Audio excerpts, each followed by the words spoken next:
એક શિક્ષક પોતાની નોકરીની સ્થિતિ અને માહોલના અભાવને કારણે કચ્છની જાતિ અને પરિસ્થિતિને યાદ કરે છે।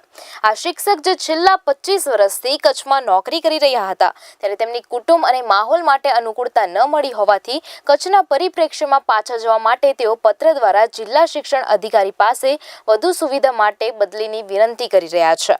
શિક્ષકને વતન જઈને માનસિક તાણનો સામનો કરવો પડી રહ્યો છે અને તેમને લાગે છે કે નવા સ્થળે તેમના પરિવાર માટે અનુકૂળ વાતાવરણ નથી। આથી તેઓ પત્ર લખીને સૂચના આપી રહ્યા છે કે તેમને ફરી કચ્છમાં બદલી કરી આપવામાં આવે। ત્યારે બીજી બાજુ કચ્છમાંથી અન્ય શિક્ષકો પણ પોતાના મકાનથી છૂટક થવા માટે અને ખાલી જગ્યાઓ માટે ઘણી વખત બદલવાની માંગણી કરી રહ્યા છે। આ પ્રકારની ઘટનાઓ અને ખૂણાઓ જેમાં શિક્ષકોએ વિવિધ પરિસ્થિતિઓ સાથે સંઘર્ષ કરવો પડે છે, વધુ ચર્ચામાં અને વિચારણાની જરૂરિયાત પરિપ્રેક્ષ્ય છે।